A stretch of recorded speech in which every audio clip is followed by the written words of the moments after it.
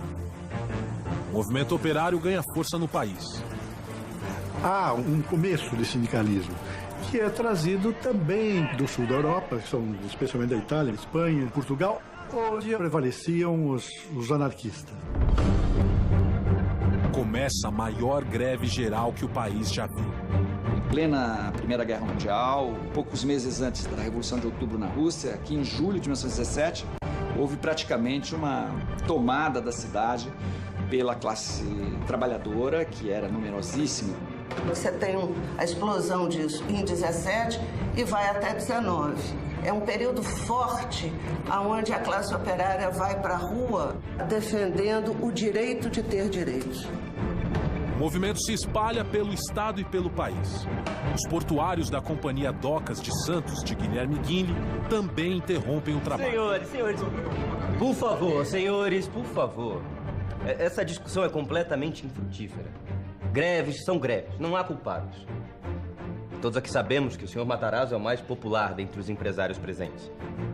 Talvez caiba ao senhor acalmar os ânimos.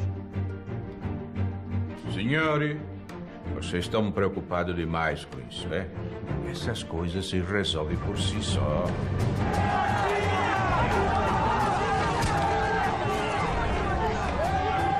Eu já enfrentei muitas greves antes na minha vida.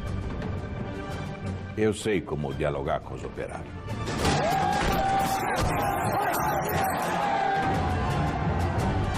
Os grevistas não desistem e os patrões são obrigados a negociar. As greves de 1917 e 1919 foram o primeiro passo para a conquista dos direitos trabalhistas no país. É um momento que mostra que, junto com a demografia, junto com a industrialização, junto com a modernização, havia também uma inquietação social que fazia com que a sociedade se movesse.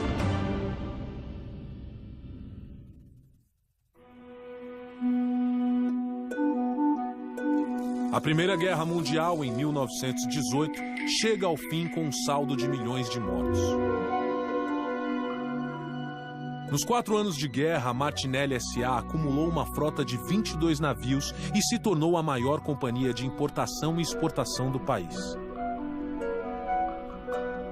Mas com o fim da guerra, a travessia do Atlântico não é mais um desafio. Diversas empresas de navegação retomam suas atividades e Martinelli não tem mais a exclusividade das rotas. Os prejuízos causados pelas greves e o aumento da concorrência encurralam Martinelli. Inovação não é você fazer mais bem feito que você tem fazendo, é você fazer diferente. É quando você muda o seu paradigma. Tem uma expressão aqui que a gente fala pensar fora da caixa. Martinelli decide não se precipitar. Pensando sobre o próximo passo nos negócios, ele viaja para Lucca, sua terra natal na Itália. Foi uma oportunidade de estreitar os laços com a terra-mãe. Era uma questão de se exibir também, né? Exibir o seu sucesso.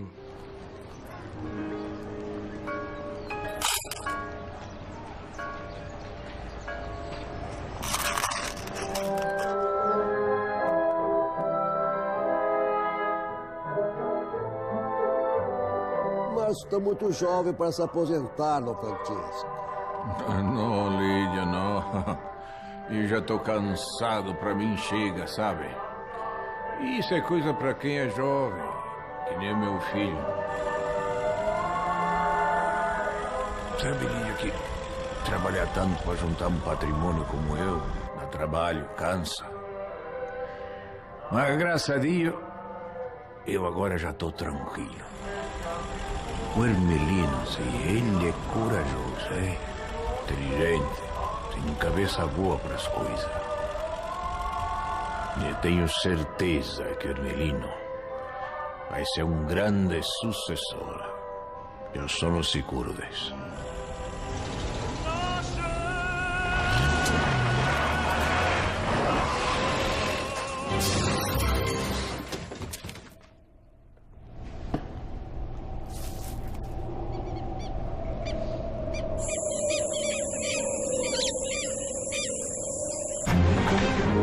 as péssimas condições de trabalho, o movimento operário se espalha pelo país. Apesar da tentativa de controlar a situação, os patrões não têm escolha e são obrigados a negociar com os trabalhadores. Prejuízos com as greves e o aumento da concorrência ao final da Primeira Guerra afetam diretamente os negócios de Martinelli, que parte para a Itália em busca de novas ideias. Francesco Matarazzo conduz a empresa durante as greves enquanto o filho Ermelino tira férias na Itália. Eu já tô cansado, pra mim chega, sabe? Isso é coisa pra quem é jovem, que nem o meu filho. Finalmente, Francesco pretende se aposentar, mas seus planos sofrem um doloroso golpe.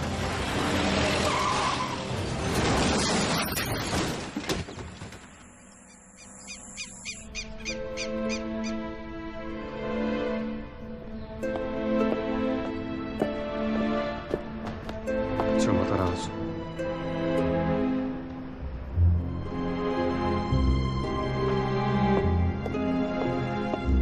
Além da tragédia pessoal, a morte de Ermelino é uma tragédia para as indústrias Matarazzo. Francesco perde seu sucessor.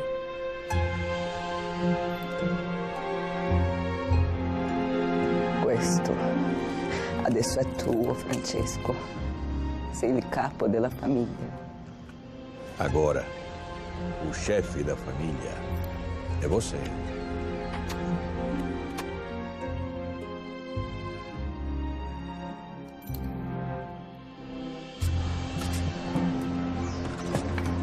Na Itália, Martinelli acompanha o esforço de seus conterrâneos na reconstrução do país após a Primeira Guerra. Ele passa pela Torre Gwynedd, o marco arquitetônico da cidade desde o século XIV.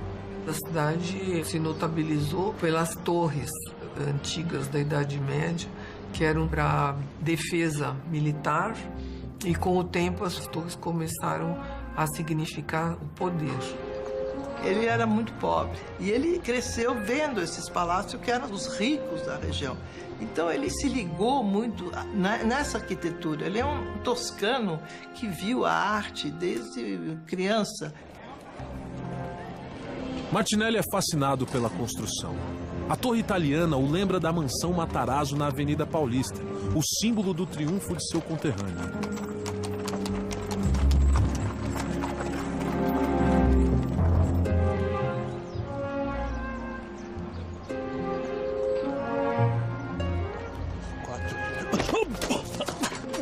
Scusa, signore. Martinelli decide voltar para o Brasil. É chegado o momento de construir seu legado. Legado é uma palavra para mim extremamente forte, né? A gente sempre se acha infinito. E eu acho que a gente tem que ter a noção da nossa finitude para a gente pensar em legado. Saiba, Sr. Matarazzo, que a Casa Rothschild tem muito respeito pela sua trajetória. Mas, com a tragédia recente em sua família, acreditamos que seja o momento do senhor repensar o futuro das indústrias Matarazzo. A Casa Rothschild tem interesse em comprar as indústrias reunidas Fábricas Matarazzo. Eu fico muito honrado com essa sua proposta, Sr. Wallace. Mas eu penso que o senhor trate isso diretamente com meu filho. O Chiquinho poderá lhe responder. É ele que vai tomar essa decisão por mim. Mas os... Meus caros, com licença.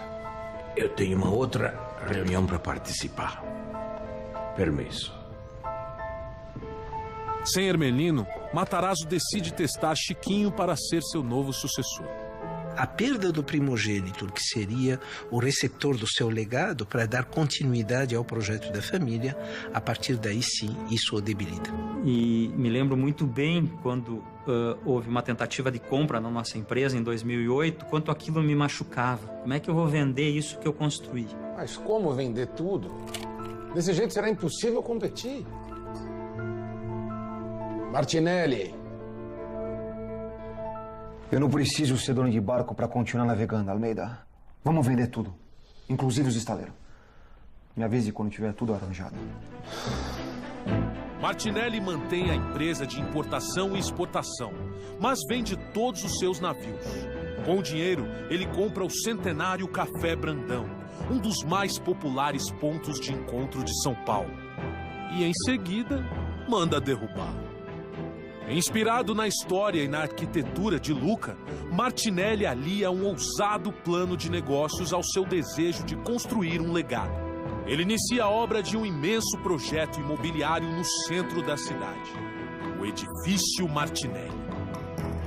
Uma torre em estilo Belas Artes, com 14 andares e mais de 300 salas e apartamentos. Ele juntou o ideal americano, do mundo novo, na escala, e a megalomania e o desejo de uma coisa assim marcante, né, ao estilo toscano. Como não existe indústria siderúrgica no Brasil, o aço tem que ser todo importado. Para diminuir a utilização desse material, o edifício é construído com concreto armado.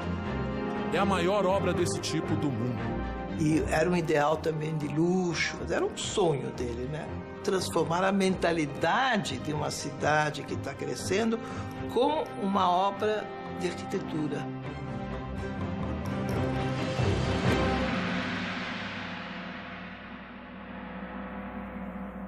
Devo dizer que eu nunca esperei vê-lo novamente aqui no Brasil, Sr. Farquhar. Parece que meus planos para esse país ainda não terminaram, Sr. Governador. Um grupo inglês, detentor de grandes jazidas de ferro em Minas Gerais, contrata Farquhar para implantar uma empresa de mineração, a Itabira Iron Company.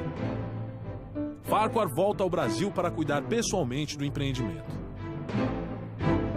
Espero que possamos entrar em um acordo o mais rápido possível. Infelizmente, Sr. Farquhar, isso não vai ser tão simples. Os belgas também fizeram uma proposta. E o plano deles parece ser bem mais interessante para o governo de Minas Gerais e para o Brasil. Impossível. Além de minerar, eles vão construir uma siderurgia, enquanto que o senhor pretende exportar todo o nosso minério de ferro. Não há o que discutir. Enquanto Farquhar, Martinelli e Matarazzo repensam seus objetivos, Guilherme Guinle se aproveita do crescimento da economia brasileira. Sr. Guinle. Sr. Guinle. Sr. Guinle. Os armazéns estão lotados, todos. E há 2 dias que o Lavelotte aguarda para atracar. A economia do país depende da exportação de café. E o Porto de Santos é a principal porta de saída do produto. O fluxo de navios no porto é tamanho que Guinle decide que é o momento de realizar uma ambiciosa reforma, reestruturando as docas, ampliando o número de armazéns e estendendo o cais.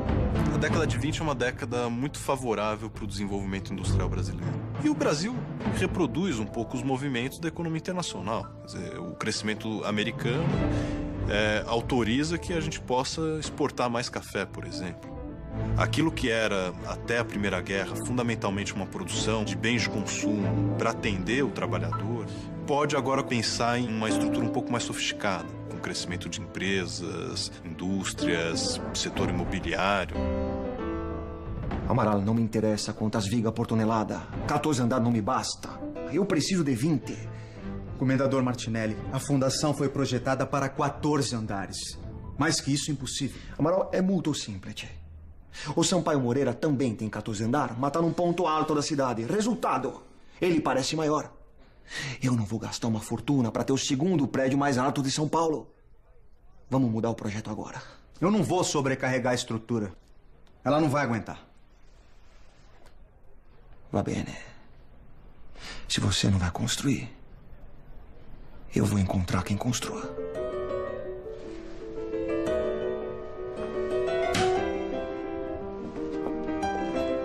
O comendador quebra o contrato com a firma de engenharia e traz seu sobrinho Ítalo Martinelli para redesenhar o projeto. Em princípio era um prédio menor e num terreno menor. Aí foi pegando gosto pela obra e ele foi querendo aumentar o número de andares. Com a ajuda de Ítalo, o edifício de Martinelli chega a 24 andares. A construção continua a todo vapor. E o povo ficava entusiasmado, ainda passavam pelas ruas, pediam para subir mais ainda. Eu achava que era o símbolo do progresso, era o arranha-céu. Bela a vista daqui de cima. Me diga, Ítalo, e eu tava pensando. Quantos andares a mais você acha que a fundação aguenta? Bem, Zio, eu teria que fazer alguns cálculos, mas eu diria uns 4, talvez 5. Perfeito. Mais 5 andares, então. Va bene. Comendador Martinelli? A quem é o senhor? Esta é uma propriedade privada? Homens, larguem essas ferramentas imediatamente. Essa obra não é segura. Está embargada pela Prefeitura de São Paulo.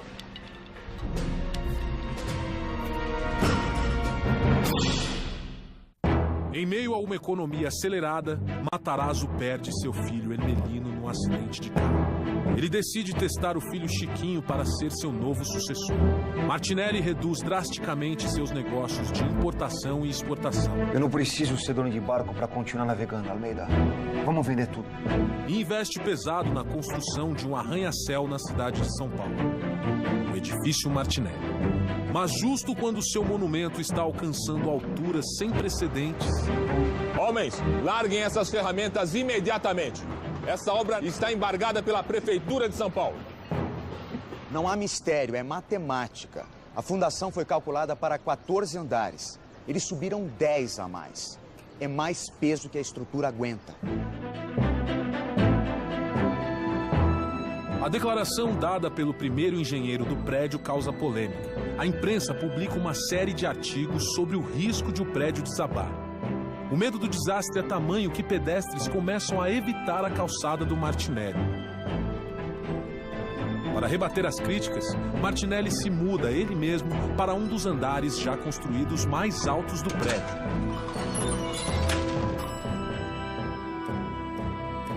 Enquanto Martinelli luta contra a publicidade negativa, Farquhar finalmente dá um passo adiante com sua empresa de mineração. A siderúrgica belga que atrapalhava seus planos vai à falência. E o presidente do Brasil, Washington Luiz, autoriza a empresa de Farquhar. A Itabira Iron finalmente vai sair do papel.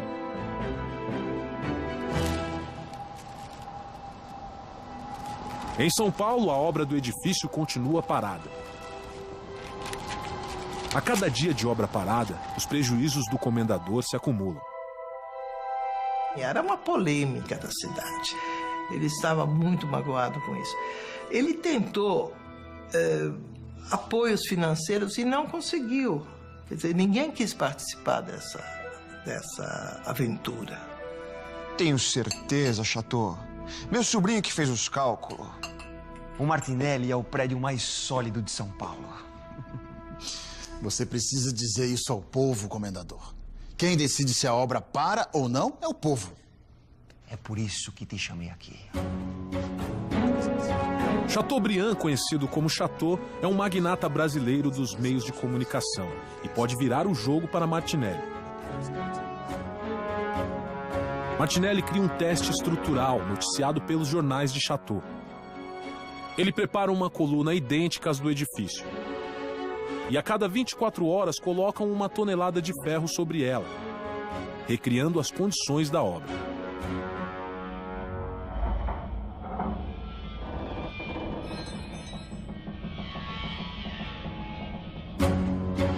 Durante 7 dias, engenheiros e a imprensa acompanham o teste, registrando alterações e possíveis rachaduras.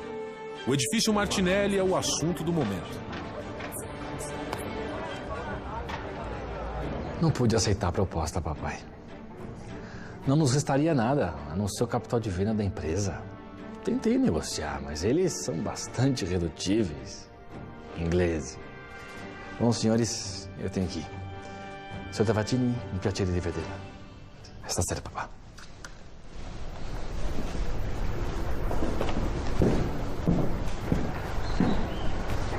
Tavatini é ele. O Chiquinho está preparado. Ele vai ser o meu sucessor. Providencie tudo o que for necessário. Dom Francesco, será que o Chiquinho não é jovem demais para tamanha responsabilidade? Eu fico pensando na reação dos mais velhos. O modelo sucessório da época era de substituir o comandante por um novo comandante dentre os herdeiros. O Conde Chiquinho era muito próximo do pai e era amado como os demais filhos, mas era o que estava mais próximo dentro da atividade industrial.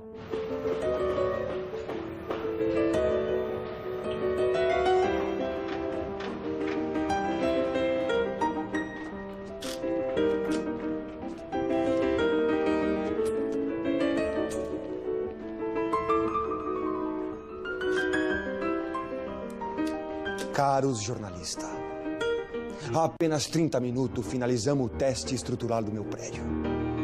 Como vocês estão aqui em cima, já podem deduzir que o edifício não é só seguro, como aguenta facilmente 25 andares. É o edifício mais alto da América do Sul. Desculpe interrompê-lo, comendador, mas e o edifício do Jornal à Noite no Rio de Janeiro? Jornal à Noite? O que tem? Acabaram de anunciar.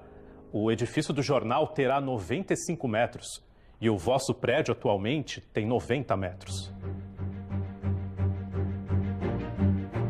Ele podia ter feito um império, quisesse mesmo de construções, mas ele se dedicou a um símbolo.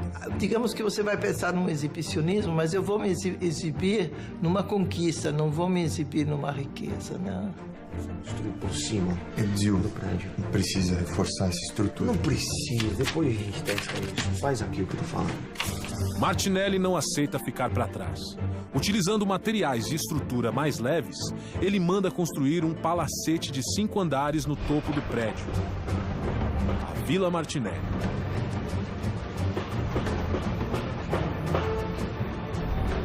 Com a vila, seu prédio atinge 30 andares e 105 metros de altura.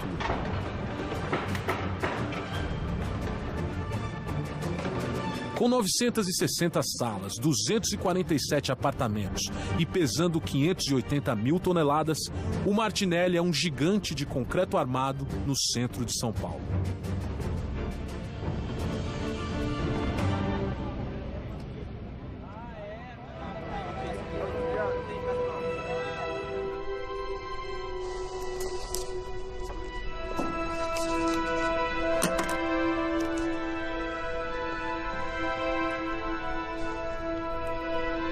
Eu não posso assinar isso, papá.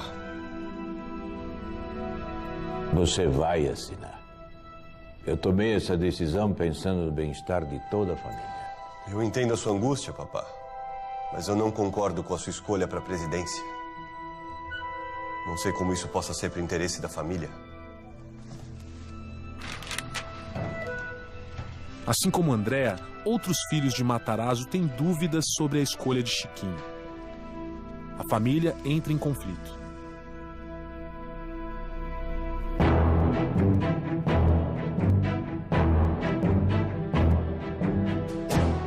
Com a quebra da Bolsa de Nova York, os negócios de importação e exportação de Giuseppe Martinelli despencam. Tá percebendo que o nosso negócio está acabando? A crise é tão forte que o italiano pega gigantescos empréstimos para saldar suas dívidas. Com o mundo entrando na depressão, o fluxo de embarcações do Porto de Santos também despenca. Guilherme Ghini percebe que as reformas das docas que iniciou serão inúteis. E as chances de Farquhar conseguir dinheiro de investidores agora são praticamente zero. O projeto da Itabira Iron é adiado mais uma vez. Já a crise das indústrias Matarazzo não é financeira, é familiar. Sem a assinatura de todos os filhos no testamento, o futuro de sua empresa não está garantido. Enquanto o mundo afunda em uma crise financeira, os impérios de Farquhar, Martinelli, Matarazzo e Ghini parecem próximos do fim.